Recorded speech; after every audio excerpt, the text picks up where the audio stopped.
Whether you're married or single or poly or ace, or hanging out with swingers back at your place, listen to us as we give no fuck on Tinder and Bumble and plenty of yucks, trying and having no luck, because we all know dating kinda sucks.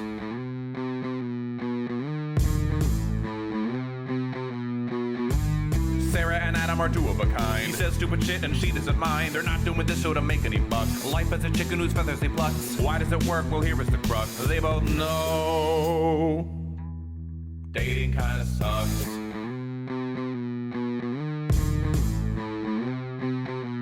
Dating kinda sucks. Hi, I'm Sarah. And I'm Adam Heath Avitable. This is Dating Kinda Sucks, a podcast about dating, sex, and relationships. This week, we'll be talking about unmatching etiquette. Enjoy the show. And if you're watching us on YouTube, please do all of the things, the follows, the bells, the whistles, like, comment, share, send it to your grandmother, whatever the fuck you're going to do. But thank you for watching. Why would you send this podcast to your grandmother? Grandmas need to get laid too. Grandmas need to get laid too. I mean, grandmas need some D. Cool. I mean, have you ever seen, most grandmas are pale. They all need a little vitamin D in their lives. I like how I don't want to bring up my grandfather. Oh, I forgot we did that last but I know episode. we ended one episode with that, and now we're starting with grandma having sex. So I don't like this already. Yeah. Well, mine are dead, so they can't have sex anymore, anyways. Okay, good. Start with an upbeat. Right, cool. Love that. Well, welcome to mid-October, end of October. It's almost Halloween.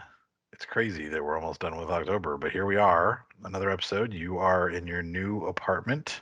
I have kind of a setup right now too. Yeah. I've taken some time, no longer in a closet, so feeling a little bit grown up right now after almost 4 years of doing this. Wow, not in a closet. Not setting the closet up with all your blankets around you to cover up, and now you're just like, you know what, fuck it, I'm just gonna set up a little sound booth with a completely open back, and it won't matter anymore. You know, I'm kind of just over it at this point. Yeah, good. I'm glad. I was wondering how long it would take you to get there, so I'm glad. And I am in a house in New Hampshire. Where was I last time we recorded? I was in Boston, outside Boston, I believe. Boston, yeah. Since we talk every day, I know where you've been recently, but I can't remember where we always chat for these. It's always kind of a blur. Yeah, no, I was in Duxbury, Massachusetts, and then I came up here last week, and I'm here for a little bit longer, and then I go to my as we call it, suicide shack in Vermont. You're not calling it that. This last episode, we're not calling it that. Haven't received any backlash yet, but if you keep calling it that, I'm sure we. I don't think it's backlash. I think people think it's funny. I really think most people have found it to be funny. I disagree. I don't know. But yes, okay. That's what we'll be going soon. Since you've been out and about, though, have you had the chance to go out on any dates? I know that you've been on the apps while you've been in the Northeast. Yes, I actually went out on a couple, two. Yes, I think it's two.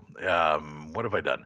I went when I was in Massachusetts. I went out with someone who was lived about 15 minutes south of Duxbury, and she was someone who had actually already followed me on TikTok or had seen my TikToks, which was interesting. But we were just chatting and decided to go out for a drink and had a good time. It was really nice. My cousin was kind of making fun of me because he's like, "Are you going to bring her back here afterwards?"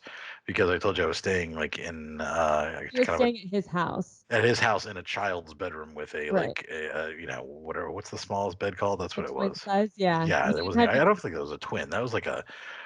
Never mind. I was going to say that's something really dark and like that was like what else would you have? The wrong half of a conjoined twin size bed. Like that's how small it was. It was just like I could lay on it and both my arms could almost touch the ground. But yeah. The mic now. Just why did you turn off the mic? Just mute me. It's going to be one long beep, and people are going to wonder what the hell I just said. But he was laughing. He's like, "You're going to bring her back here? I don't think she'll want to stay after she sees that bed." So he was actually pretty funny about it. But we had a good time. She seemed really neat. Like if I was staying in that area, I would totally go out with her again. So that was, it was fun. Yeah, because like we just had a good time, good chat. And then I've been doing this thing now. So those of you who also follow me on TikTok know that I have the whole bacon thing behind the picture of me in the bathtub of bacon, and it's become a catchphrase after every video that I point at and describe that it's bacon and say, "And this is bacon." So now I actually bring it with me everywhere, of course, because I'm traveling with everything I own. But it also, when I go on dates or when I meet up with people, I will ask them to point at it, do a video where I record them pointing at it and saying that too, that eventually I'm going to use for something. I just don't know what yet. So that I had to be like, will you walk to my car with me? So I can record a video of you, which I That's feel like creepy as fuck. so What the fucking creepy fuck? to ask. Yeah. It sounds like a Flat Stanley type of thing of photos around the world or videos around the world of Oh, where Flat Stanley, right? yeah. I forgot about that. Yeah, yeah. Wow, look at that, a pop culture thing you actually are aware of. That's not fucking pop culture. They did that in school. Oh, was it a school thing? It was a school thing. Yeah, No, I mean maybe okay. pop culture, but not really. I feel like the original idea was probably like someone's mailing shit around like that. But yeah, so just kind of like a thing around the world. So that was a fun date, and it's hard for me to go on dates where there's really anything going to happen afterwards, obviously, because I'm just like it's just meeting people. It gives me a chance to socialize and actually learn how to continue to learn how to speak like an adult, because I will just sit here in complete silence for days at a time. And then coming up to New Hampshire, I'm in Laconia. I met up we originally matched on like Tinder a while ago before the podcast, like right as the podcast was starting. I don't know if I knew this. But I was using Tinder to promote the podcast heavily. And so That's I was when you just, matched. that's when we matched. And then she Huh. said she's like a serial deleter and she probably just deleted Tinder. But she started listening to the podcast. And since then, she's come to meetups and things like that. And we had a good time. But she happened to be up here for a couple days. She has family up here, but she was heading back to Florida. So we went out. And so that was fun. I drove down to another part of New Hampshire for that. And then I also went on a date. This is my first Facebook dating date. Are you not going to go Uh, into any more detail about that date? It was just good. You leave it at that. would you like me to go into more detail? Well, okay, I feel like now that I named her, I can't. Oh my God. We can beep her name out and start over if you'd like You want to. to beep her name? Would you have preferred? I can beep her name since Okay, you let's already beep her fucked up name. and said her name. I Yes. know. Okay, yes, let's beep her. Wait, We'll beep okay, her I name. was just gonna say, if you weren't gonna go into detail after all the fucking years of you prying into my life when I didn't want to go into detail, this is the tables are fucking turned moment right now. All right, You need to fine, say something. So go into detail there, my friend. fine. Well, we had a few drinks and we caught up and just talking about what's going on in our lives and had a good time. And maybe I should backtrack to say that this person, that she also attended one of the meetup where you ended up making out with somebody and in a What a car. hot mess. Yes, yes. And then I ended up going home with one of our friends and listeners. Right. And well, I actually ended up going home with two of our friends and listeners, and she was the other one.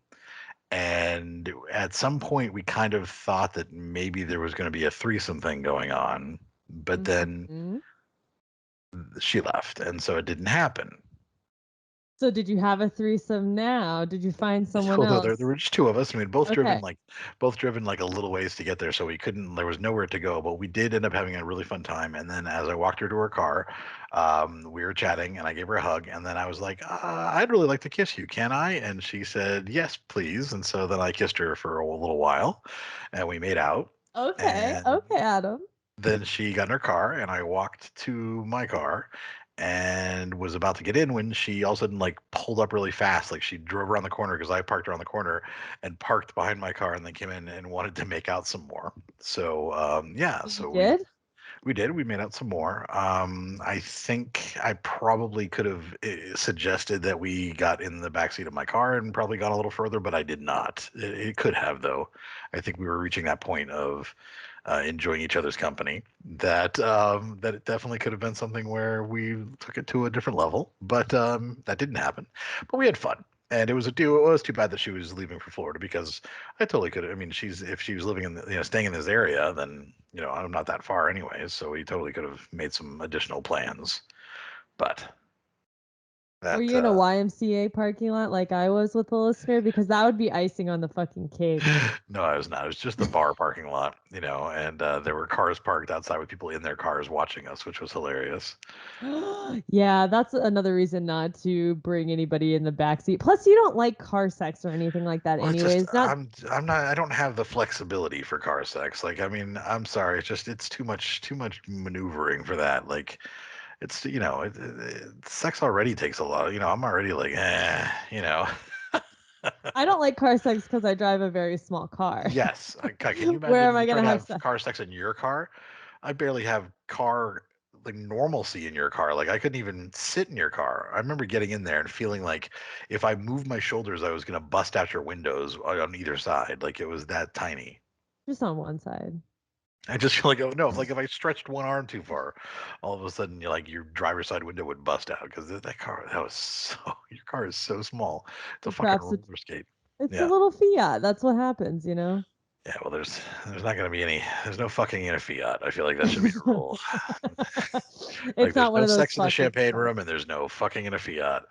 But yeah, I mean, my car might have had the space. We probably could have gotten into the back seat, maybe a little maneuvering. I don't know about sex, but maybe like fooling around more. But then, like, I don't know. Yeah, it's just too Tinted much work. windows. Do you have okay? If everyone was kind of staring at you guys anyways when you were making out in the parking lot, who's to say people couldn't see in your windows I anyway? think they've got that natural tint that comes on them that I don't know. Natural. It's never dark enough though. I don't play games like that unless it's pitch I wouldn't black. have given a shit. I have no, Eh, whatever. I have no shame in that sense. But no, it was, I just didn't want to have to climb in the back seat and try to make out. I feel like that would just, yeah.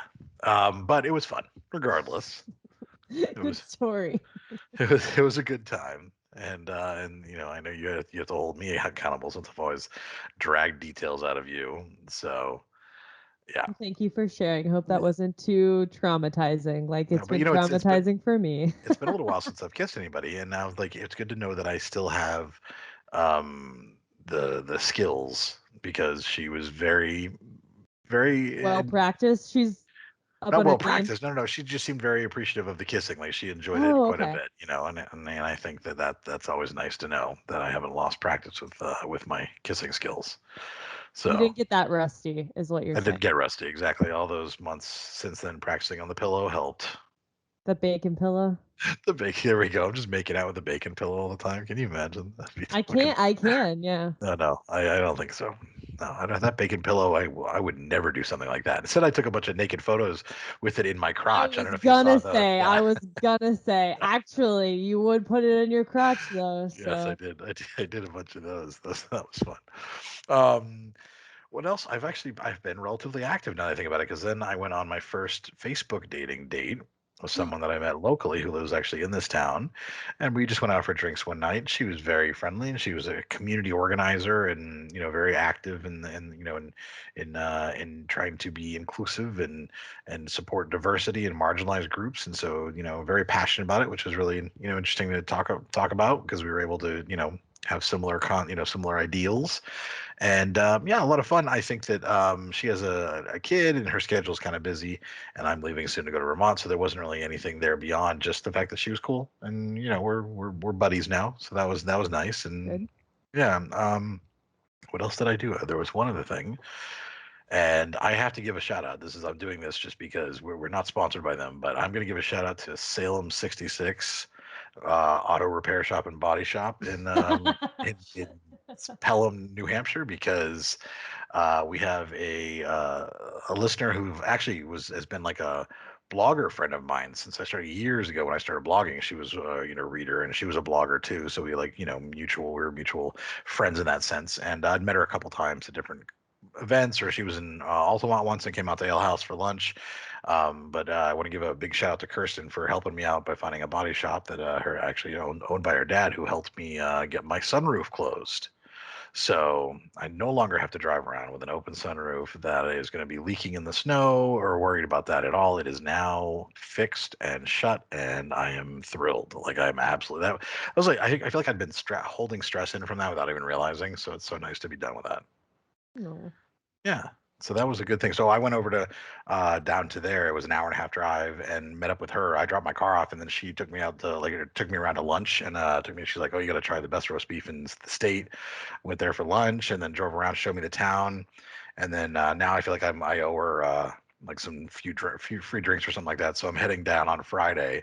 We're recording this on Wednesday. Heading down on Friday. They're doing some Halloween thing at this local bar in her town, so I'm going to go down there and buy her some drinks and hang out for the night. So that'll be fun. Wait, and you just met her through what again?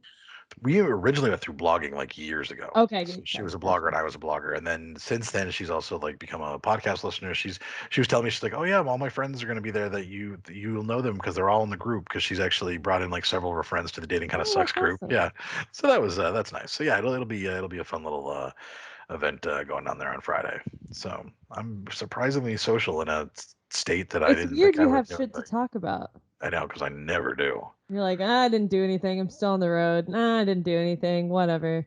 Just me, Or, just trying to get all this social activity in before I head up to my suicide shack. oh my God. Okay, before we get to what happened to me this Yeah. past weekend, let's just revisit a story that you should have told back in the day when you had nothing to Oh share. no.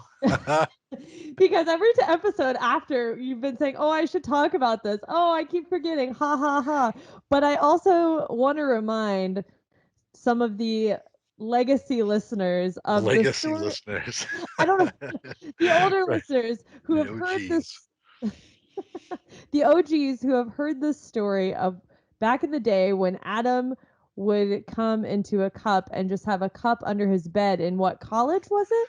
Yeah, it wasn't even under my bed. It was on the windowsill. So Oh, that's like you're fucking just disgusting. just letting the sun just do whatever it did to it. Yeah.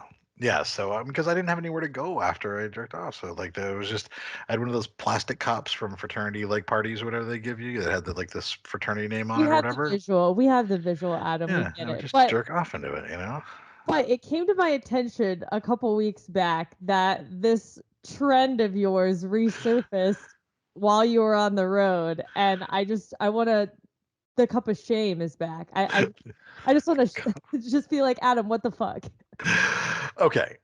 Well, and we got into this discussion, and I don't think you ever got an answer from Master of None. By the way, I think this discussion was either on our Patreon. So if you subscribe to our Patreon, you might have heard this bonus Oh episode, shit, you're right. Yeah. or was it in there, or was it something we talked about off air? I don't even remember. But that when you jerk off, there's only a few things you can do. Like some guys like jerk off into a sock, and then they have this like sock that they Crusty use, which sock. is just Yeah. it's a crusty sock that'll stand up on its own after time. Some people just, they come on themselves and then they clean it up with whatever. Some, there's a variety of things. And somehow, even from when I was a little kid, I got trained by myself, not by anybody else. There wasn't like a trainer there. Like I didn't have like a This is how masturbation you trainer when I jerk was off. growing up. Yeah. Yeah, yeah. I mean, my school was pretty good, but it didn't have one of those classes. But I trained myself to basically, when I was about to come, to grip and then like waddle over to the bathroom and then just let it go in the toilet. And there was no mess and easy cleanup, obviously. There was no socks to worry about. There was no crusty towels. There was just the mess, in the toilet. So that was in college. That also made sense because I didn't have access to a bathroom. So the cup was the only real option because I didn't want to, my socks, like, no, I did laundry, only like once every like 3 weeks. I didn't want to get it, and the idea of coming into the same sock over and over again was disgusting. The cup, no problem. I think it's because it was open air, just like it was basically like coming into the wind, just like Oxidizes and it's out into fine. the wind. Yeah. Yeah. But like in a like a little enclosed sock, that's disgusting. So when I was in Memphis, and dear God, if my friend who lives in Memphis hears this, I was gonna fucking say, damn. I was staying behind her house in this little like in this kind of mother-in-law suite, but the bathroom was inoperable. So in order to go to the bathroom at night, once I went to bed in there, I would have to go all the way into her house to go to the bathroom. And which, and actually late at night, if I had to pee, I would just walk outside into her backyard and just pee in her backyard in the bushes because it was just easier. But I wasn't about to like Come in her backyard? I wasn't about to just like go bare ass naked out in their backyard and just like jerk off into her or like come into her bushes if I, because Oh God. yeah, because that'd be terrible. Like if a neighbor saw me peeing, it's like that's one thing. Like, but if a neighbor like looked out their window and saw me just like, Yeah, just like just you know, going to town. just sprinkling it all over the bushes or the koi pond or whatever, that probably would have been terrible. So I just had a cup. I had a cup there it was like a McDonald's cup from a drink that I had that had been emptied, and it was just an empty cup that was sitting there. And I was like, well, looks like it's time for the cup again. And so I just, for the 3 weeks that I was there, I just used that cup as a depository, and then My and then God, it's just a lot. and then threw it all away. And you can't tell. It all starts to get clear at the end. It just, like I said, looks like a candle, which is why in college, for those of you who don't remember the story, when I moved when I moved bedrooms that freshman year, and everybody was like helping me move all my stuff. This one guy, and I remember, and like I said, he's an emergency room doctor now, and really whatever. I just remember him picking up this cup and going, "Oh, is this a candle?" And then sticking his nose in it and smelling it, and like, I don't like the smell of that, and then just moving it in. I was like, I couldn't even speak a word when that happened. It was just, yeah, absolutely terrible. Oh The Jesus. cum candle there. So yes, I have reverted back to my my college ways, but I was out of a necessity. I mean, what else was I gonna do? Not jerk off. Well, that is always, but sometimes it just happens. Sometimes you just like feeling yourself, and then you're feeling yourself. You know what I mean? That's true. So I think I asked Master of None, and he didn't really give a firm answer on what he did. I think we need a firm answer. I feel like we need to find out from other people. Just like, what do you do? Or you just Cole, like, what do you do? Where does the cum go? right? Because like I'll tell you, like sometimes you just assume that like because I mean guys are generally disgusting, so I assume that a lot of them just spray wherever. Like they're just like on the wall. Yeah. What wall? Yeah, the wall, the mirror, on your bedspread, whatever, and then just let it dry and pretend it doesn't exist. That's what I assume a lot of people do, which is just, to me, that's much more disgusting than taking a cup that you're going to throw away and just using that. Surprisingly, I don't disagree with you on that, but See? it's the cup not getting thrown away after each use, Well, I mean, and it's the ideally cup it would, but sitting and yeah. layering that. That's fine. If you need to use a cup and that works best for you, sure. But don't let it sit there for months or like in your college story, a whole fucking semester. It's just That's candle making. no, it's I not. keep That's thinking that what if I had stuck a love. wick in it and I just did that for like 3 years and just made an actual candle? What would have happened? Can you imagine you burn it, what it would smell like? It'd probably smell like just bacon, honestly. I want to throw up. I literally want to fucking throw up right now. Oh my god, that's disgusting. Oh, Like this we did. this candle, where did you pick it up from? It's amazing. Where did you get it from? Well, I got it from Pier Cum, and then I got I got it from the Bombay Company. I got it from Amazon.com. I don't know. God, that gag reflex I just had right now. Jesus Christ. Fuck. Oh my god. This is just one of these Well, days. I just wanted to chat about that because Yeah, no, it that is. was a thing of the past, and I guess it was not in your Memphis experience. I didn't want to get back to it, but when I went like I mean, okay, this is totally gonna be. I just remember like I hadn't been drinking off because of that same exact reason, but I was like laying there one night and like just things got a little randy, and I was like, I don't know what I was watching. It was something, and I was like, oh, and things got randy. Then I was like, oh shit, I'm about to come. What do I do? And I was like, God damn it! And I was like, The cup. there's a cup. Yeah, basically. I guess that's your go-to. Yeah, that's Yeah, fair. yeah, and it just there was shame. Like there was shame was when I was filling that cup up, I felt shame. And I Did was you like, think, damn, I gotta tell Sarah about this? basically, like anytime anything like this happens, that's what goes through my brain is I Oh, can't wait till I can tell shit. Sarah about this. This is gonna be a good one. Oh, lovely. Well, I'm not shaming you for obviously not shaming you for masturbating or even just using a cup for a one-time use. It's the It's the continuation of multiple using the cup and yes. letting it settle over time that I really have an issue with. So wait, now does Master of None have a bathroom attached to his bedroom, or He is it does. in the hallway? Oh, okay. I was like, because then we could find out. You could just station yourself outside his room when at late at night and just see if he ever comes out. But then that's not gonna work. Eh. Just gotta ask him now. I feel like I don't know. I need a firm answer on that. We just need a big poll in our Facebook group to see what We probably that'll should. get banned. That'll get banned on Yeah, Facebook. yeah. No, we have to be very So that careful about how we word it. But yes, Fox, we'll Fox use or other. we use keywords basically. Yeah. When you're dropping your boys off, where do you put your boys? In a sock, or in the toilet, or on your bed, or on you. I feel like on you is probably the most. That's so messy though. I mean, I've done that. It's just like you got to clean up so much. It just takes. Then you have to have a cloth or towel to clean up, and then it feels sticky. So then you need a shower, and so. Yeah, even just. I mean, recently Master of None came on me, and I was like, oh, it's been a while. It's been like since college, not really, but it feels like it's been since college. Someone just came on my chest like this, and I said, now I need to take a shower, and I know it's late, but I can't just take a washcloth and wipe it off. Really, like you take a warm washcloth, you can usually get, sometimes it's actually a nice thing. I used to do that, where I would clean her off with a warm washcloth when I was with someone. I get that, but I just wanted a shower at that point. I was already sweaty, and then I'm covered in cum, and just throw me in the shower. It's fine. Well, so that's a really good transition into how you're living with him has been covered in cum. Just actually not this week. Surprisingly, we haven't had sex this week at all. Which his birthday was on Monday, and he's just like not been feeling it with his job situation and stuff. That yeah, we haven't had sex, and of course I've been super fucking horny, so I've just been like, whenever you're ready, whenever you're ready, I'll be here. But yeah, I mean, we struggled this past week when my friend was coming into town because we just communicate very differently, and I knew we communicated differently, but it's showing its face a little bit more. Obviously, it's where do I have to hide at this point? So I'm very vocal if I'm frustrated with stuff, if I'm wanting things to be done or just feeling a type of way, I will outwardly say it and you will fucking know. Where Master of None, on the other hand, is more internalized thoughts and feelings, and he'll sit on it for a little bit and then he'll say stuff. And that's just how he is. And like we've talked about that, and I understand. I think a lot of men are like that too. A lot of men tend to do that. But yeah.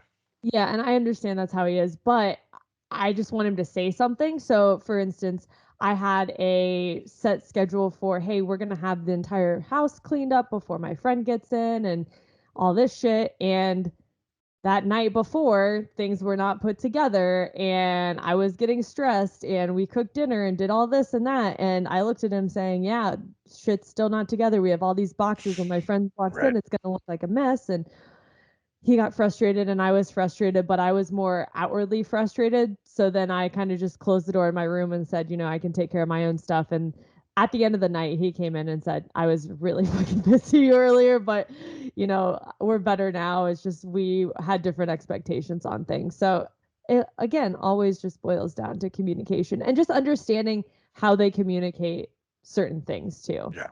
It's more obvious to me now. Oh, okay. Maybe I should key in. It's just challenging. I don't want to constantly be asking, are you okay? Are you okay? Yeah, you don't want to do that. That's never good. I want to give him space to say how he feels, but other times I just want an immediate answer, and he's not the type of person who's always going to give an immediate answer. So that's where I struggle.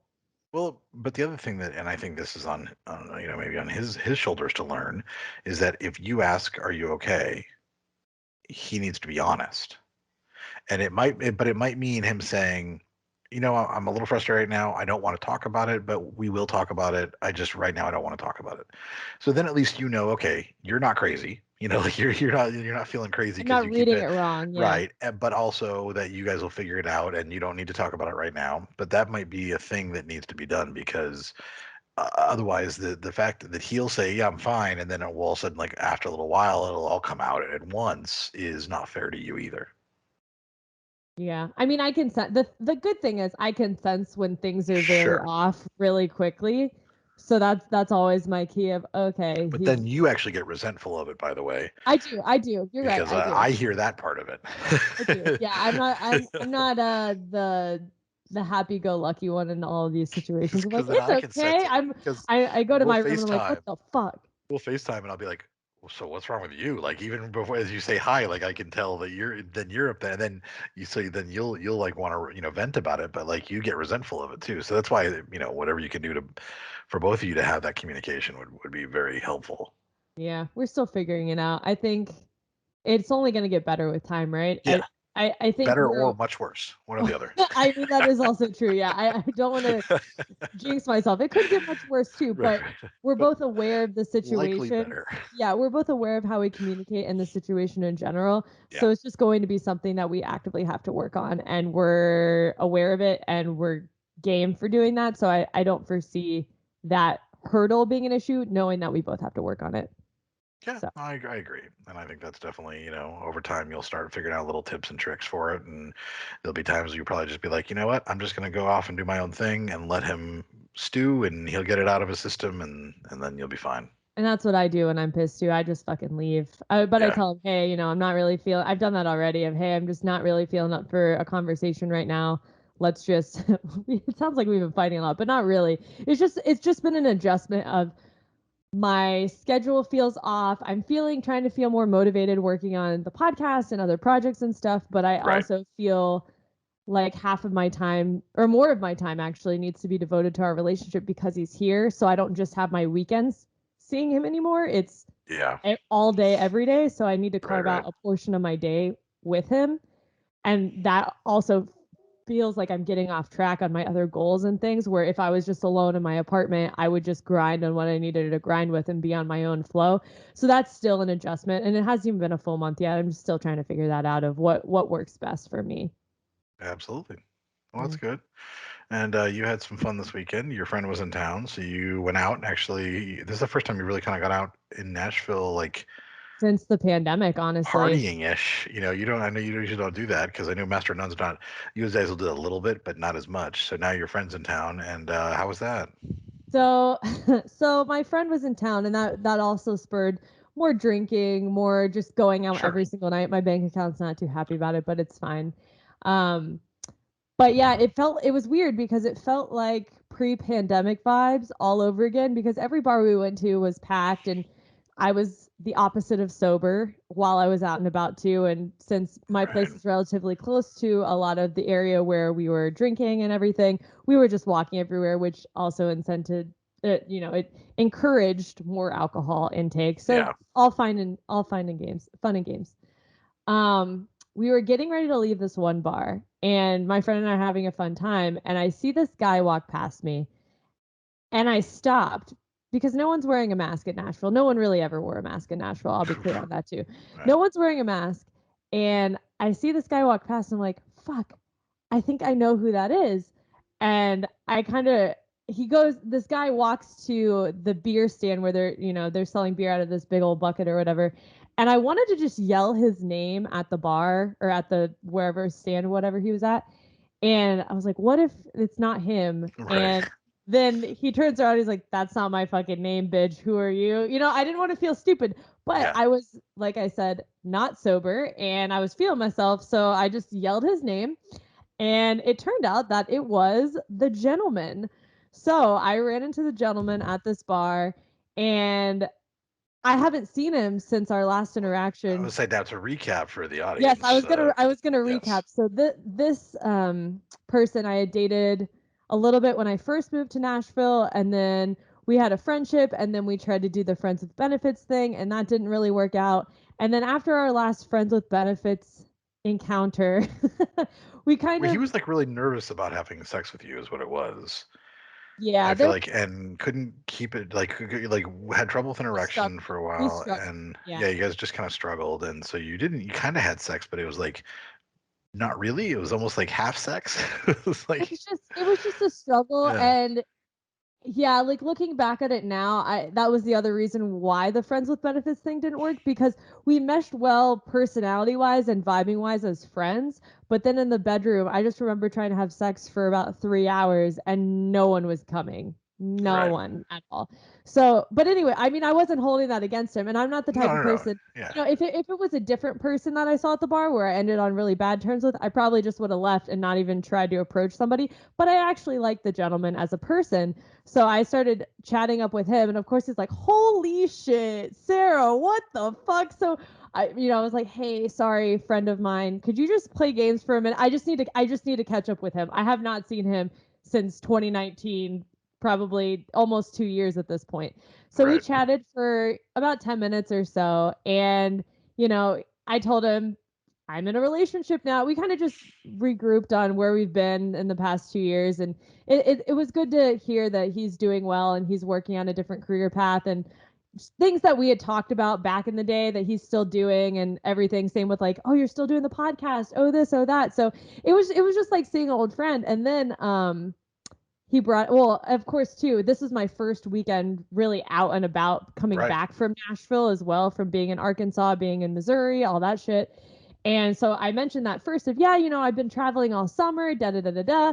And he's like, oh, okay, great. Where are you living at now? And then I mentioned, oh yeah, well, I also moved in with my boyfriend. And I think he just heard the traveling part. Because I was like, yeah, we got a 2-bedroom. And he's like, oh shit, you like live with him. Oh shit, this is like a serious thing. I was like, I know, the gentleman, holy shit, I know. And then he's like, well, if you don't mind me asking, where are you living now? I was like, oh, I live here.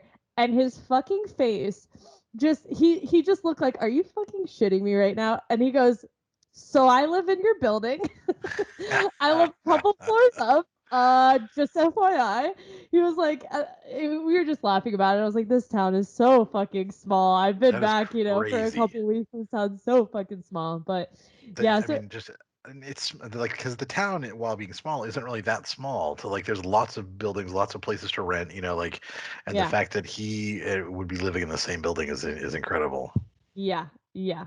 So, but I also thought too, to be at this specific bar early on in the night, I had to assume, and with his group of friends, I had to either assume he still lived in that area because he lived around where I live now prior to um the pandemic. So I assumed he was either still living at that place or still somewhere around there.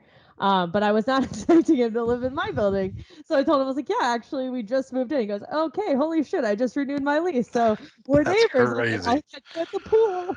Oh, wow. What did Master of None think about that?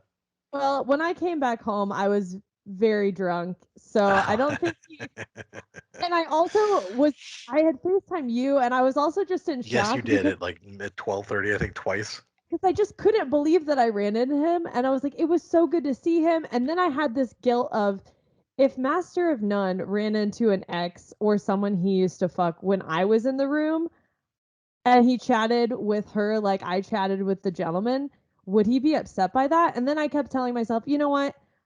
It didn't matter. It was still good to see the gentleman no matter what. So I'm not gonna be guilty. But I felt a little bit of No guilt. guilt there. There's no reason there should be guilt there. You didn't I do was anything also wrong. drunk. But like that's where I was like, is he gonna be mad that I talked to some guy that I used to hang out with and date and whatever? And I got hard on myself for that. And I was like, no, he's cool. We're cool. Master of None won't care. It's fine. And he didn't fucking care. He's like, okay, that's cool. Whatever. Yeah. But yeah. Okay. Well, I can't wait for the building party for whatever the holidays or whatever they do. Like they'll do some event and you guys can all meet together for a happy hour, a social event. Oh, he wants to meet Master of None too. Oh, I'm sure he does. He asked, he was like, oh, are you here with him? And I was like, no, that's my friend over there. But, you'll see him around, I guess, eventually. As somebody who is friends with almost everyone that I've dated, and even people I've gone on a few dates with, like I tend to somehow keep in contact with them just through social media or something. It doesn't make me feel weird to do that type of thing. I'll be like, oh yeah, come on out, meet everyone. Like it's like just a thing. But I could see why you might not really feel that way because you don't always tend to stay in contact with these people. No, it's okay. I guess we're done. Bye forever. Okay, awesome. Bye forever. On to the next person. And that was the other thing of the gentleman and I kind of stopped being social media friends with one another after our last interaction. It got a little bitter for a little while, I think is what happened. I think it did. And yeah. I understand that, but it's been 2 years at this point and I'm cool with him and it is what it is. I mean, yeah. It was good seeing him. That's pretty much the end of the story, but I just couldn't believe that. Yeah, what a weird coincidence. He was like, "Can I buy you a drink?" And I was like, "Actually, we're leaving, but I just wanted to say hi. See you later." I know, because you were called when you called me. You're like, guess who I just ran into? And I'm like trying to think of like all I kind of was thinking maybe Sergeant Slaughter or something like that. See, I think if it was Sergeant Slaughter, it would have been a different story. I don't think I would have been like, "Oh, hey, whatever." I would have noticed him on the other side of the bar and gone, "Yeah, we're fucking leaving now. Let's get out of here." Yeah, exactly. With the gentleman, it was a different vibe. So right. Well, that's good. That's good. Yeah. Exciting. All right. Interesting. Keep interesting, gotta have some kind of story, I guess. I think that's once you get back to, and the thing is, the more the podcast grows, more people, might be like, hey, you're the one that dated so and so, or whoever, all those nicknames, they might eventually hear their own nicknames. Although I think gentleman actually listened to the podcast. I He feel did. like He did, yeah. So he knew about his nickname. Yeah, he'll probably listen this week just Oh, I'm because sure he he knows that will. we ran into one another. I expect that he probably will. Yeah.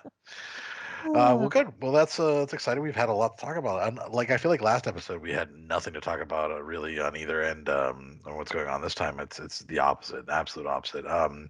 Before we go to our break, though, I do want to give a shout out to a new Patreon subscriber we have. That's Melanie S. Thank you for joining us. And if you want to support us as well for $5 a month, you do get bonus episodes. Not for every episode, but after most episodes, we record a bonus episode that you get access to, and it just shows your support, which is great. You can do that at patreon.com/DKS podcast, right? Yep. Yeah, that's what it is. Okay, good. We have the links there for. I know. I couldn't find them on there, but yes, patreon.com/DKS podcast. So you can find us there if you want to support us. But this is a good point, I think, to go ahead and take a break, and then when we come back, we'll get into the etiquette of unmatching. Etiquette. Yeah. So I wanted to talk about this topic because actually of my date that I went on here in Laconia. And she is newly divorced, and I think I might have been her first in-person date that she had gone on at all. The pandemic? I think since she got divorced and tried to start dating, I think because she is also focused on just being a mom and her job, and like dating wasn't a priority. So I think I was the first. I think, and I don't want to say that for sure, but I'm pretty sure it was close to that. But as we were talking, we're just talking about all types of things. So we were together for a couple hours, maybe like 2.5, 3 hours at the bar, just chatting. She was telling me about some of the conversations she's had on dating apps, and she's like, it happened like it does almost all the time when I go on a date, where someone's like, I feel weird telling you about all my dating stories, but I feel like you're the person I can talk to about these things, even though you're my date right now. And I'm like, that's fine. I'm not gonna get jealous that you had a shitty conversation with somebody. Like, I don't understand why anyone would get jealous about that, but I know some guys would probably be like, oh, I don't want to hear about other men. They don't exist, Right. So she is just telling me about what's going on, and some of the messages she's had, and then she says, she's like, I feel bad when I like match with somebody and the conversation is just kind of boring, and I'm like, there's nothing here. So I just kind of keep chatting with them, and and just like, and it just eventually just drags on, and I don't know what to do. And I was like, you unmatch. And she's like, really? Like, so she legitimately didn't see that as an option. So she would rather waste her time trying to let it fizzle, or so her unmatching seemed like a dramatic, like a big thing you do. Like, she matched with this person, so in her mind she had some type of obligation to this person until otherwise she didn't. And I was like, no, like, this is not the environment that you have to worry about this. You can unmatch at any time. And that's what I think, that like, it's something that if you're bored with someone, just unmatch. And so she was like, that's actually a really big burden off my shoulders. Cause like, I've been feeling a lot of anxiety about this. I just didn't know, like, I have all these conversations where people keep messaging me and I'm not replying because I don't know what to say to them, because I don't really have any interest in going out with them and all of this. And it honestly, it hadn't occurred to her that was the choice to make. So that's why I said to you. Was it because of ghosting? Because I know that's obviously a term that a lot of people say of, oh, don't ghost, don't ghost. And if people don't understand the parameters of what ghosting actually is, they could think anything left unread and not responded is considered ghosting. I think that was part of it, but I also think she didn't necessarily think about the fact that when you match with somebody, you can unmatch. Yeah. Like, it didn't even, like, I don't think that logic even occurred to her, that like, once you have a match with someone, are you just stuck there with them perpetually? I don't think she ever occurred to her that she can just be like, oh no, and just like, and remove herself from the entire thing. I just don't think, and it made me wonder how many other people out there might be wrestling with, the issues about unmatching with people or when to unmatch. And so I figured it'd be a good thing to talk about. Yeah. I mean, I used to feel that similar anxiety of not wanting to unmatch people, because what if one day down the road and you never really unmatched with anybody. Oh, I never, I never did. Yeah, you never did, but I would. But there were some people where I could see potentially of if things sparked back up, then maybe. But it was Right. always the game of the next best thing, and a lot of matches really just never resurfaced. So I would do after maybe 3 months of those matches sitting, I would do it was just like a follow-up outreach email. Hey, how's it been? I know it's a while since we last chatted. Wow. And if they didn't respond to that, then I just would unmatch. Or if I looked at their profile and said meh, then I would unmatch. I think from my perspective anyways, it's really harsh when you're in the middle of a conversation with someone and it's going well and then they unmatch you. Sure. Because then I'm like, whoa, what the fuck just happened? And that's obviously happened to me a lot of maybe a joke rubbed them the wrong way, or maybe they weren't picking up on the vibe that I thought was a good vibe. And I go back to the app, the next morning. And you've had this happen to you too, where they're gone. And yeah, it kind of sucks, but guess what? I got to keep matching with other people then because they clearly weren't that interested. And I think too, a lot of times you find that people use dating apps in different ways. Sometimes they're not even, it's not them. Like their friends are on their dating apps swiping for them, and they get a True. match. They have a couple chats, and then the person the next morning wakes up and is like, "Oh, I don't want to talk to this person," and they unmatch. Or sometimes someone's in a relationship, or they have they're even maybe controlling ex, even that'll go through and unmatch them too. I had that happen with someone Really? where they had somebody. It was what did we call her? The spicy Pisces, Oh, yeah. where we actually managed to exchange numbers and we had potential plans, and then she unmatched. And then at some point I was texting and she had just kind of ghosted. And I was like, "Hey, it looks like you're disappeared." She'd kind of just disappeared. I was like, "If you decide you want to get together, let me know. I'm no big deal." And eventually she wrote back and she had some ex that had come over and gone through her phone, unmatched her from everybody on Tinder. Had yeah, like, and also he also texted himself like all of the nudes on her phone, like all of this shit. Like he was a terrible human being. Right. And then I kind of had this happen with, this is the other thing. I don't unmatch people, but all the dating apps end up banning me eventually anyways. So then it just clears it That's all. true. I've been banned from every dating app multiple times for no, I have never yet figured out why. By the way, I've not, now I know it's against their terms and conditions to create a new account after you've been banned. So I know subsequent times when like they have at least one reason to ban me, but I feel like if that initial reason was never real, like how can they, it's fucked up. Anyways, OkCupid banned me again. I saw you bitching about that on And I Instagram. was annoyed because I had actually had several genuine conversations with people that was really interesting, and two of them had followed me on Instagram, or one on Instagram, one on TikTok, and then I couldn't log in, and I was like, "What the fuck?" Like, and I had some good conversations going with people, and I emailed OkCupid, and they're like, well, it turns out seems like you violated our terms and conditions, and I was like, "Yeah, you're wrong." I said, "Can you tell me which terms and conditions?" And they just wrote back and said, "We've reviewed your report and we stand by our decision. You are permanently banned from blah blah blah." Who the fuck knows? Anyways, but those two Still people, butthurt. I'm very annoyed by the whole thing. But I reached out to those two people on the social media accounts that had followed me and said, "Hey, I didn't just randomly disappear. OkCupid banned me." And so then we were chatting otherwise. So, because I did feel bad about that, because those were good conversations, and to just have me disappear in the middle of it feels like a kind of an affront. Like, oh no, why did that happen? Like, did I do something wrong? What did Yeah. I say? Or did they just, yeah, was it a friend? That's a really good point.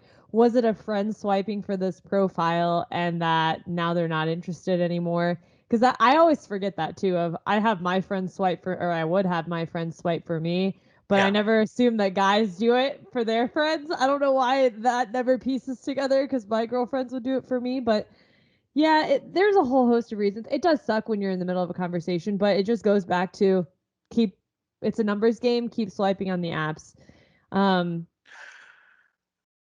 I think let's talk about ghosting then, because I think you were kind of getting there, and then like we wanted to give a little preamble, but let's talk about what actual ghosting is. okay, here's my biggest thing. Ghosting is a thing if you've actually met them in person and you've solidified a date and you've said yes, we're going on this date. I would even say it so far if you have a date planned And then they go, if you, but you might not have met in person, like maybe like you, but you've actually set a date. Do you think if I think if you set a date and they bail, they fucking ghosted. If you get to the setting the date portion of the conversation and they bail and you never hear from them again, they ghosted you. Especially ghosting if you meet them fucking in person, you go on a date, and then you never hear from them again. Absolutely. Yeah, that's also ghosting. Yes, that's 100% ghosting without any question. Yeah. Right. But I think where people think it's ghosting is, oh, well, we've been chatting on the app for a few days and then they unmatched me. He ghosted me. No. If there wasn't if there wasn't an intention to meet up, you were just fucking pen pals that never connected. That's my opinion, because there's so many other conversations they're still having that they never solidified a time where they wanted to actually commit and meet you, or they could have unmatched you on the app, but you could have been connected through other social media channels that the app wasn't that important. That's not ghosting, because you could still communicate through those other channels if that's your means of communication.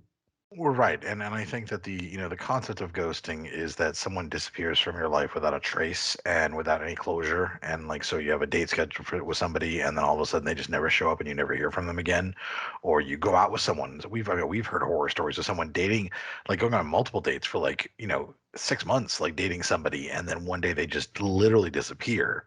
Yeah. And that's ghosting. Someone that you're chatting with on an app for a few days, just deciding to unmatch you, is not ghosting. Also, that action of unmatching you is the closure. That's it's not a statement, but it's basically as close to a statement as you're going to get, saying I'm not interested. So you don't want to take that as ghosting regardless, but you don't want to take it as you not hearing from them, because they did tell you something. They told you that they unmatched. They don't want you. to message. They don't want to message you anymore. And so you have to think of that. But yeah, don't call it ghosting, because I feel like it kind of by doing that takes away from actual ghosting, which is I feel like a much more painful thing that happens when you really have something invested in somebody. How do you feel about, you've been messaging a couple days, let's say days, on the app. You decide to exchange phone numbers prior to the date, which both of us have said, don't do that. But you did it anyways. I mean, we've done it before too, so whatever. But you did it anyways, and then the conversation just dies, or you never hear back from them again. Is that considered ghosting? I still don't think so. I still don't think it's really ghosting until you actually have, like, we're gonna meet up in person at this time, Yeah. and they don't show up. There's a commitment level of, I'm interested in you and I want to meet you. Everything else before that point is just chit chat bullshit. It's like preamble. Yeah, it does none of it. Yeah. So, and then when they either don't show up or they're invisible because they're a ghost when they show up, then either or. I think or they died, because I told you my friend Lisa had a friend who bought a plane ticket to go to Barcelona with her, and she was really excited about the trip, and he never showed up, and she couldn't get in touch with him. He just basically ghosted, even though he actually, like, he was going to meet her in Barcelona. He paid for their flights and everything. She went by herself, had a great time, and then found out like 2 years later that he actually had died. Like, it was actually, which is crazy. But I'll tell you what, in most situations, they're not dead. They just didn't want to be with you. Right. Yeah. Or they were married and they got caught, or they, like, any number of reasons. We never know the reasons why somebody does something, but you can't sit there in your own head and worry about it. So, unmatching in general, though, let's go back to the anxiety of not wanting to unmatch and why we should strip that anxiety away. And it should actually be more of an empowering thing than a scary thing to unmatch somebody. Because if you've never exchanged social media handles with this person or phone numbers or anything, and you're not interested and you're getting weird vibes to them, that's the end of that. And you should feel safe knowing that. You know what I mean? Right. Unless they decide to take, and this is could be far and few between. I wouldn't say is, but then they could take the next step of trying to reach out to you in other ways, like Facebook or email or whatever. But most cases, the unmatch is the final goodbye. Not interested. The final goodbye. Yes, I think that, it's not always a good idea to share socials and everything in most cases because the point of a dating app, I mean, let's talk about this. The point of the dating app is a screening tool. It's designed for you to look at people who might be interested in you to see if you might be interested in them and then eventually see if they might be worth going on a date with. In the meantime, protecting yourself by not giving them enough information that they can stalk you and show up at your home or your work or whatever. Right. So giving them your socials is not always a good idea in that situation until you actually met them and kind of vetted them a little bit. And I think that in this situation too, if you have this protection, so this is your way to close the gate and on somebody who is giving you a bad vibe, and that's why it's a safe thing to do as long as you don't obviously give them all your other information so they can find you anyways. But I would say in most cases, and with very few exceptions, this is for anybody, but I'm going to speak to men.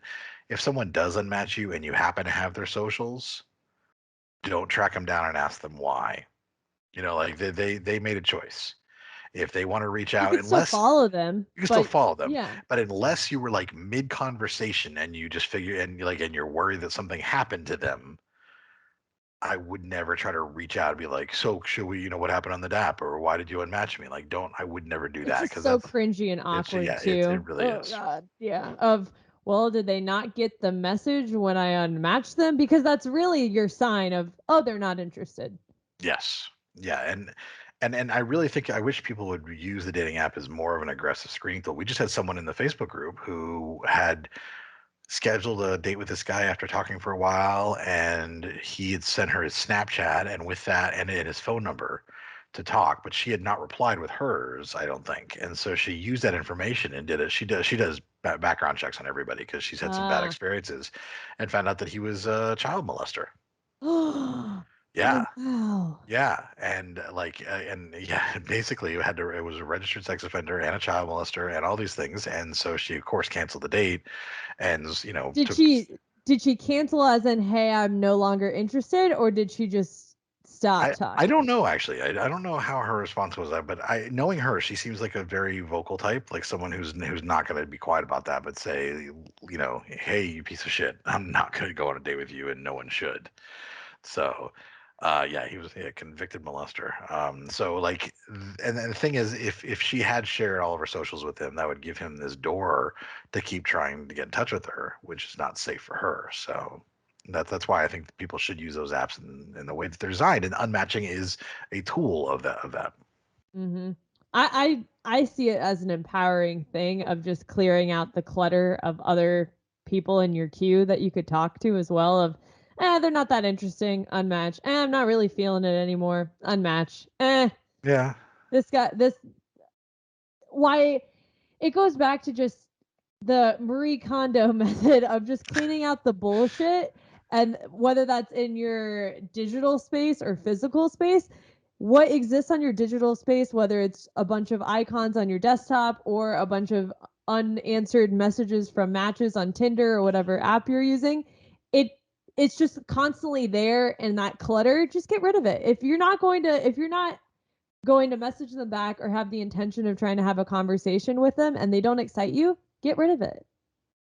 It almost goes back to the whole if it's not a fuck yes, then it's a no. Exactly. Yeah, that was gonna be my next one actually. Yeah, fuck no, unmatched.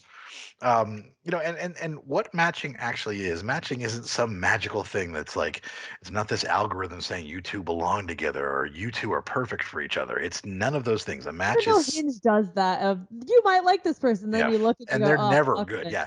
Yeah. Hinge's algorithm is shit, but we already know that Hinge is garbage. I mean, we recommend it as a dating app, but the company is a piece of shit. I mean, Just throw that in there. our OG listeners will know why that is. Mm. But anyways, what a match is, the simple truth is a match just means you saw the bare minimum interest. You had the bare minimum interest in someone, and they had the bare minimum interest in you enough to swipe in the same direction at the same time.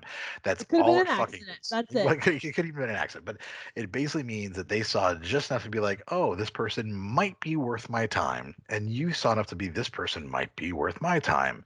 And so all this is just that initial like vetting of seeing, is this person worth my time? And the very second, the nanosecond that you see that they're not worth your time anymore, you should unmatch. Yeah, I agree.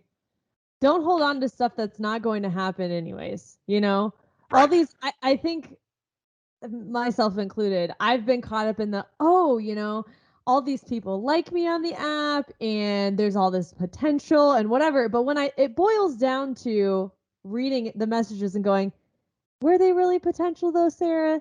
They were all pretty much shit and none of this excited me while messaging them. So why would I keep them around? I don't even want to, if I'm not feeling, it goes back to, if it's not a fuck yes, it's a fuck no. If I'm not even encouraged to want to ask them out on a date through the app, why would I keep staying matched with them? Why would I keep this conversation going? Pretty early on, just like in an interview process or anything. And I sound like a broken record at this point because we have talked about this so much of, pretty early on if you're excited to talk to this person, if you eventually want to meet up with this person, that if it just is boring, dragging on, you're just passing time to pass time for whatever fucking reason because you don't have anything else better to do, evaluate that and go, actually, I probably should just unmatch this person because I'm not excited. Because if you commit to staying matched with them, maybe, not saying always, they could ask you out on a date, and then you're going to waste more of your fucking time with someone that you weren't even that fucking interested in, all because you didn't want to unmatch them and you wanted to be polite. Fuck being polite. Fuck being polite. And also, I feel like everybody should have the self-respect to understand that your time is valuable. And if you treat your time like it's not valuable, then why would other people treat it like it's valuable? I've had matches before where I was really excited about a profile because their profile was so interesting and their photos were great. And then we match and the conversation's like, this is a different person. Like whoever did their profile for them is not the person I'm talking to. And then I've had matches where their profile was and I just matched, just because it was a bare minimum thing. And then our conversation was amazing. And it was a great conversation. And I was like, oh, this is someone that I actually want to talk to. So you really have to treat that as that process. But if it turns out to be like, oh no, this is not what I thought it was, or not what I have any interest in, then you unmatch. Yeah. I mean, I really just use dating apps for the most part for entertainment. I got nothing better to do on a Thursday night. I've got The Bachelor on, I've got a glass of wine, and I can just swipe away and message random people, and it's kind of my entertainment. But outside of that night, I wake up the next day and go, yeah, what the fuck was I doing? And I unmatch people because that was a waste of my fucking time, and it's a waste of their time, and I had no That's a intention. good point. Not only that, I think that's a really excellent point that a lot of people don't think about because some people put so much weight into dating apps, they don't realize that half of people who use them are going to be using them like you are, which is casual boredom, just like fun on a Thursday night, just swipe, swipe, swipe. See what funny conversations come up. If the conversation goes better than expected, could lead to a date, but my expectations are so fucking low at this point, which everybody should be on the app. Let's make this clear. Yes. Any match, your expectations should be still so fucking low that you don't care if they unmatch you or not. Where the cycle of not wanting to unmatch starts pulling in is when you treat each match like it's fucking gold because you don't get a lot of matches, that you don't want to unmatch something or something. You don't want to unmatch someone. They're just a something at this point. Yeah. You don't want to unmatch someone because you want that potential, but it's a waste of your time anyways. What are you doing? What are you fucking doing? You're wasting everybody's time. You are worth more than that, and you deserve better. So just unmatch. Better for your health, mental health, better for everything. Less time wasted. Less fucking time wasted. I think that we have to view this too as dating apps are where someone's trying to make their very first impression, and a good first impression in a digital way. It's like a job interview kind of, where like they're trying to present themselves in the best possible light, and if they say or do anything that makes you think the wrong, like it makes you second guess what they just said, or it gives you a thought like, oh, that's not good, then that's just their first impression. That's them trying hard to make a good first impression. Just imagine how terrible it's going to be when you keep talking to them and meet them in person. It's just going to get worse. Do you think a relationship's gonna come out of that? I mean, let's be real here. Like treat it like a job interview. Like is this person the one who's going to fill your slot? No, I don't think so. So you unmatch. And also put a posting out again and see what happens and promote the post on LinkedIn. Don't keep with this candidate. Like, legs are open for we have a new opening. I knew you were gonna say when you said sly, I was seeing you go down that path. Yeah, that's where I was going with that. Go ahead and slide your resume in here and out and in again and out again. But no, when you apply for a job, you don't expect a response. You don't expect to get a rejection all the time. There's some jobs that they send rejections, but it's a lot of times you don't expect to hear from somebody. Matching is just like that. Like if you unmatch from somebody, it's just like a job interview where you're like, you're not getting that spot. Sorry. I never heard from them after that interview. I guess it didn't go well. The end. Okay. Yeah. Keep on applying. Yeah, I guess that's a good point. Yeah. So, and I think that, another point that you made that was really good. It's just the fact that sometimes you're just having fun. Sometimes you're invested in it, but whatever it is, whatever is happening in real life takes full precedence over what's happening on dating apps. I Give had me an somebody. example. What real life is? Do you not understand what real life No, is? give me an example. So actually, here's a really good example. Is just I got, I had things going on. I had to go get my car fixed with the sunroof, and I was working on some writing projects and all this stuff. And so I didn't open the dating apps for a couple of days, and I had a Tinder match where we had chatted for a little bit, and she actually already listens to the podcast, I think, or follows on TikTok or something like that. And she messaged me this morning or late last night, like at 12:30 last night, and was like, "Did I scare you off?" or something like that, because I hadn't replied in a day or two. And no, I'm sorry, I just had other things that I was doing, like that took precedence over you were, replying back and forth. And maybe that, that's just because real life is more important than what's going on a dating app. Yeah, I see your point, but being on the receiving end of hearing guys saying, "Oh, I got busy" or whatever, I'm like, "Well, fuck you," because I've been on that of, "Oh, I got so busy, blah blah blah." I'm like, then I wish you would have just fucking unmatched me because I sat there for a couple days after our good conversation thinking you would respond back and you never did because you got busy, Yeah.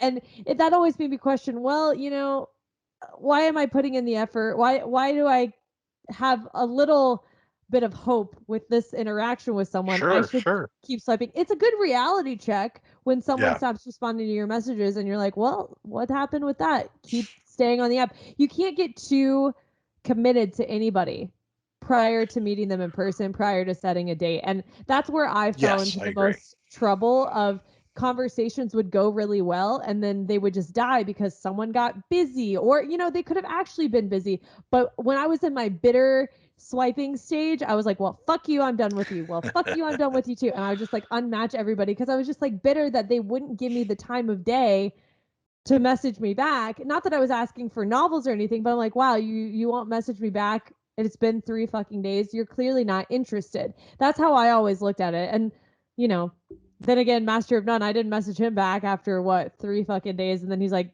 are we dead? Is this dead? Is it not? And I'm like, oh, actually, yeah, let's chat because I guess I was kind of bored with you. But yeah, let's chat. And then things actually did resurface. So it's worth checking back in. But yeah, things can resurface. And in this situation, the conversation, whatever conversation we'd had to come to a natural, like a soft end, like whatever we were just talking about, there was anything extra to add to it and everything. I hadn't anything worthwhile to say back, yet. And I wasn't going to, and I don't think that's the downfall of me traveling too, is that I end up matching with these people that are like, now they're 3 hours away or whatever, And so I'm never going to meet up with her at this point just because of where she lives.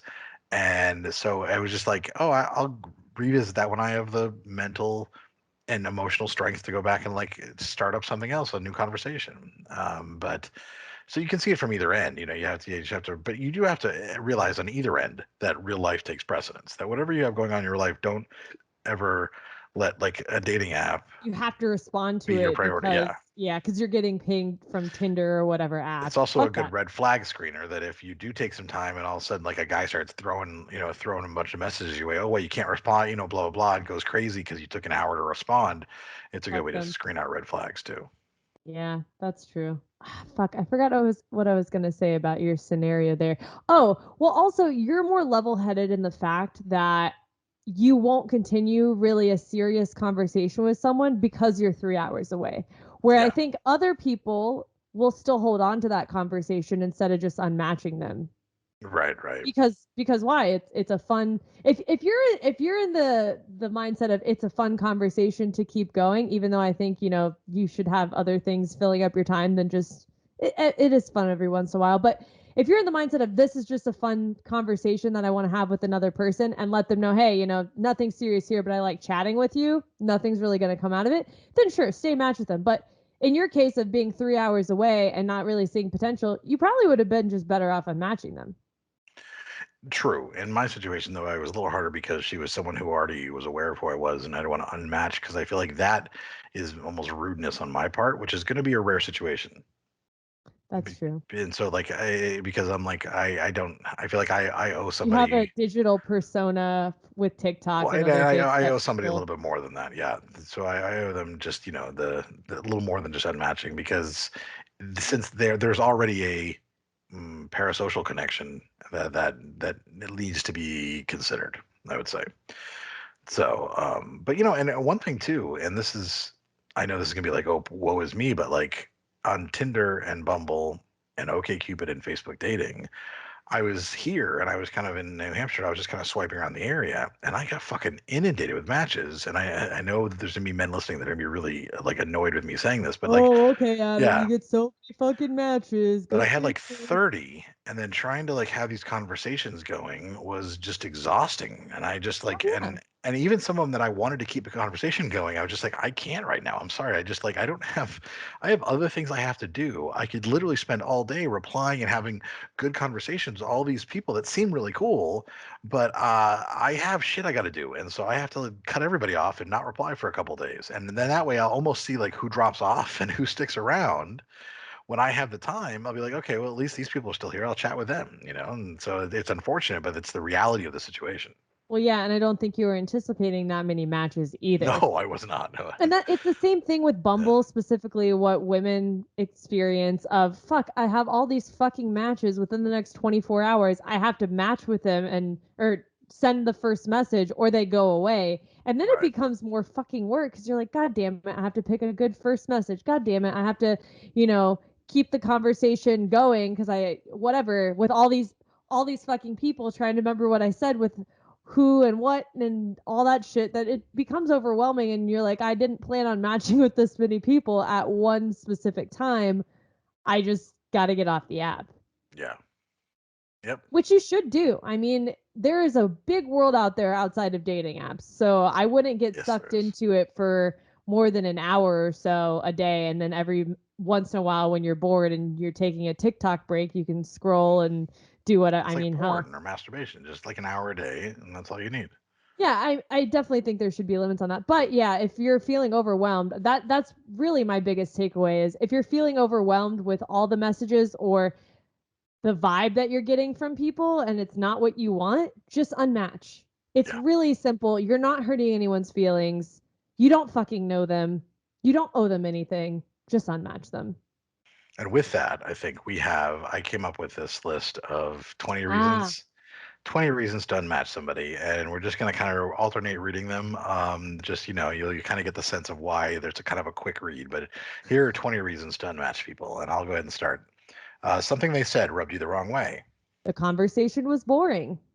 They attacked you, insulted you, said something shitty, or did anything negative. You got busy in real life. You got bored. You got distracted. You let the conversation lapse and then didn't really feel any urge to reestablish contact. You had a better conversation with someone else. You couldn't see yourself going on a date with them. You could see yourself going on a date, but he didn't ask in a timely manner. It felt like they just wanted a pen pal. You got overwhelmed. You were underwhelmed. He was nice, but there was no spark. Nice is a bare minimum. He had the same name as an ex. He had the same name as your dad. They went radio silent for a while and you were done. His idea for a first date was weird. He wanted to go on a hike or wanted to come over. He got sexual. And last but not least, any fucking reason you want or no reason at all. Hopefully that gives a good summation of all the reasons to unmatch and why you should stop worrying about it. And when the conversation, no matter what, whatever reason, you're like, you know what, unmatch, you could just do it. It's an empowering thing. It's not something you should feel sorry for. And maybe if you have any stories about unmatching that we haven't considered, or reasons to unmatch, or maybe how you didn't unmatch and then it, sparked in a new love, and you want to share that with us, you can. You can maybe email us your thoughts on that at datingkindofsuckspodcast@gmail.com. You can also fuck. You can also You fuck. can- Yes, you can. You can also fuck. You can also join our Facebook group and let the conversation continue in there at facebook.com/group/DKS podcast. That's right. If you're not watching this on YouTube, which you should be, you can because we only have 43 viewers. No, you can subscribe to us on YouTube, which would be great if we could. Actually, would love to get more subscribers. And that's youtube.com/datingkindofsucks. I have been trying to update our Instagram a little bit recently with the TikToks I post on my personal TikTok. I should do that too, really. To our Instagram, which is at Dating Kinda Sucks. They've actually been getting good responses, and because not everyone's on TikTok, which you should be on TikTok, but because not everyone follows us on there, I'm trying to repost as much to our Instagram. So check us out on there. That's good. And yes, you can follow us both on TikTok. Sarah is at simply Sarah G _, and I'm at Adam Heathavitable on TikTok, and it's a lot of fun on there. Yeah, it's my new favorite thing. On top of that, our other favorite thing is our Patreon. So for as little as $5 a month, you too can join and get exclusive after the show videos and promotions that we might offer for different merch. We did that with stickers in the past, and just being on the action and show us support for as little as $5 a month. And that is at patreon.com/DKS podcast. And then finally, and I actually was going to read one of these today, but I completely forgot, and I don't have it planned, so I can't read it. But we've gotten a couple 1-star reviews from TikTok trolls, because one of the downfalls of being popular on TikTok is having people who get mad at you, especially angry men who don't like when you say things that they don't agree with. They go off to leave shitty 1-star reviews. So we need to kind of counter those. So if you are listening and you have not left a review yet, which a lot of you have, and we have hundreds of great reviews. But if you have not left it, we do need some help boosting those reviews again and putting some 5-star reviews, not just ratings, but reviews in the iTunes store. So you can go to the iTunes store if you have this on our Apple Podcasts, and give us a 5-star rating and a review would be fantastic. Do you want me to read a good 1-star review? Yes, Lee, read one of the good 1-star reviews. There's a couple good ones. Here's one. Chronic complaining. I've tried listening to a few episodes, but the amount of complaining is nauseating. Well, there you go. I mean, we talk about why things kind of suck. That's in the title. It's the name of the fucking podcast there, bro. Yeah. Yeah. Another people didn't like that. Probably Adam said something that was anti-Trump, and we got a 1-star for that, which that doesn't surprise me. No. A lot of people think you're creepy. Maybe it's your beard. Maybe it's your deep voice. Maybe it's that you support women. I don't know what makes you creepy, but maybe it's that I jack off into a cup sometimes. I mean that is, I mean, with that you allowed yourself to get. Now we're gonna get 1-star. Creepy man who jerks off into a cup. Not a fan.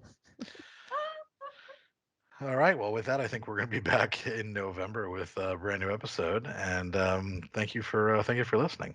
Until next time.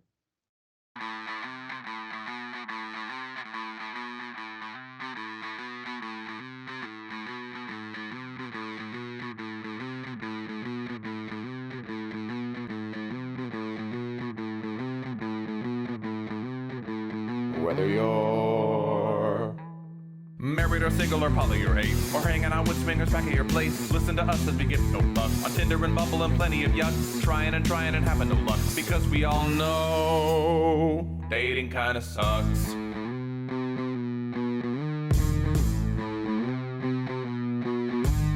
Sarah and Adam are two of a kind. He says stupid shit and she doesn't mind. They're not doing this show to make any buck. Life as a chicken whose feathers he plucks. Why does it work? Well, here is the crux. They both know dating kinda sucks.